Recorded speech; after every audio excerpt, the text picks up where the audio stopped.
Hello প্রিয় ছাত্রছাত্রীরা, আজকের আবার তোমাদের এআই নলেজ স্ট্রিম চ্যানেলে স্বাগত। আজকের বিষয় হচ্ছে দ্বাদশ শ্রেণীর ইতিহাসের অষ্টম অধ্যায়ের একটি 8 মার্কের প্রশ্নোত্তর, যেটি এবার পরীক্ষাতে আসার খুবই সম্ভাবনা। সেটি হচ্ছে স্বাধীন ভারতের প্রথম 3টি পঞ্চবার্ষিক পরিকল্পনার লক্ষ্য বা উদ্দেশ্য গুরুত্ব লেখো। উত্তর: 1947 খ্রিস্টাব্দের 15ই আগস্ট ভারত স্বাধীনতা লাভের পর বিভিন্ন প্রকার সমস্যার সম্মুখীন হয়েছিল। কৃষি, শিল্প, বাণিজ্য প্রভৃতি সব ক্ষেত্রেই আর্থিক অবস্থা চরম আকার ধারণ করে। ডক্টর এস গোপাল এই সময়কালকে বিশ্বায়ন প্রভাত বলে উল্লেখ করেছেন। এই অর্থনৈতিক দুর্দশা থেকে ভারতবর্ষকে মুক্ত করার উদ্দেশ্যে প্রধানমন্ত্রী জওহরলাল নেহরু ও তার উপদেষ্টা পরিষদের সদস্য প্রশান্ত চন্দ্র মহলানিবেশ বিভিন্ন পদক্ষেপ গ্রহণ করেছিলেন। এইরকম একটি পদক্ষেপ হল পঞ্চবার্ষিক পরিকল্পনা। প্রথম পঞ্চবার্ষিক পরিকল্পনা, যেটি সালটি হল 1951 থেকে 1956 খ্রিস্টাব্দ পর্যন্ত। স্বাধীনতা লাভের পর ভারতের যে বহুমুখী অর্থনৈতিক সমস্যার সম্মুখীন হয়েছিল তা দূর করার উদ্দেশ্যে 1951 খ্রিস্টাব্দে প্রথম পঞ্চবার্ষিক পরিকল্পনা গ্রহণ করেন, যার উদ্দেশ্যগুলো ছিল: 1. দ্বিতীয় বিশ্বযুদ্ধ ও দেশভাগের প্রভাবে ভারতের ভেঙে পড়া অর্থনীতি মজবুত করে তোলা। 2. খাদ্য উৎপাদন বৃদ্ধি করা। 3. উন্নয়নমূলক কর্মসূচির মাধ্যমে দেশের জাতীয় আয় বৃদ্ধি করা। 4. দেশের মুদ্রাস্ফীতি দূর করার উদ্যোগ গ্রহণ করা। 5. ব্যক্তির আয় ও সম্পদের মধ্যে অসমতা কমানো। প্রথম পঞ্চবার্ষিক পরিকল্পনার গুরুত্ব।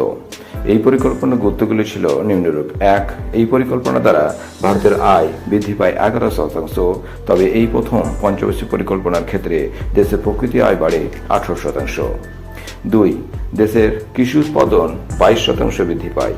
খাদ্যশস্য উৎপাদনের পরিমাণ লক্ষ্যমাত্রা 616 লক্ষ টন অতিক্রম করে 650 লক্ষ টন হয়। 3. শক্তি ও শিল্প উৎপাদন 39% বৃদ্ধি পায়। 4. দ্বিতীয় বিশ্বযুদ্ধের সময় বিধ্বস্ত প্রায় 430 মাইল রেলপথ ও পুনর্নির্মাণ করা হয়। তার সঙ্গে আরও 370 মাইল নতুন রেলপথ নির্মাণ করা হয়। দ্বিতীয় পঞ্চবার্ষিক পরিকল্পনা, যেটি 1956 থেকে 1961 সাল পর্যন্ত ছিল। প্রথম পঞ্চবার্ষিক পরিকল্পনার মোটামুটি সাফল্য লাভের পর প্রধানমন্ত্রী জওহরলাল নেহরু অর্থনৈতিক ক্ষেত্রে সামাজিক কল্যাণ সাধন এবং বেসরকারি উদ্যোগ উভয়কে গুরুত্ব দেওয়ার কথা ঘোষণা করেন। এইরূপ পরিস্থিতিতে প্রশান্ত চন্দ্র মহলানিবেশ 1955 খ্রিস্টাব্দে দ্বিতীয় পঞ্চবার্ষিক পরিকল্পনার একটি রূপরেখা তৈরি করেন। জওহরলাল নেহরু কিছু সংশোধনের পর এই মডেলটি প্রয়োগ ঘটান, যে কারণে এটি নেহরু মহলানিবেশ মডেল নামে পরিচিত।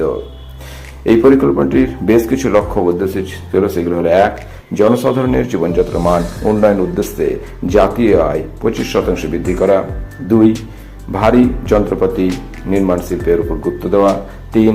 অধিক কর্মসংস্থানের সুযোগ সৃষ্টি করা। 4. পরিকল্পনা খাতে মোট 4,800 কোটি টাকা ব্যয় ধার্য করা। দ্বিতীয় পঞ্চবার্ষিক পরিকল্পনার সাফল্য বা গুরুত্ব। এই পরিকল্পনার সাফল্য আশানুরূপ হয়নি, তবুও এই পরিকল্পনা দ্বারা: 1. জাতীয় আয় প্রায় 20% বৃদ্ধি পায়। 2. বিদ্যুৎ উৎপাদন যথেষ্ট বৃদ্ধি পায়। 3. দুর্গাপুর, ভিলায়, রাউরকেলা ইস্পাত কারখানা স্থাপিত হয়।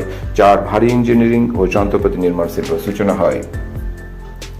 তৃতীয় পঞ্চবার্ষিক পরিকল্পনা, যেটা 1961 থেকে 1966 সাল পর্যন্ত চলেছিল। প্রথম দুটি পঞ্চবার্ষিক পরিকল্পনার অভিজ্ঞতার ভিত্তিতে তৃতীয় পঞ্চবার্ষিক পরিকল্পনাকে আরও বেশি বাস্তবধর্মী করে তোলার প্রয়াস না হয়। এই পরিকল্পনার লক্ষ্য বা উদ্দেশ্য হিসেবে ধরতে হয়: 1. প্রতি বছর 5% জাতীয় আয় বাড়ানো। 2. খাদ্য উৎপাদনের স্বনির্ভরতা অর্জন করা। 3.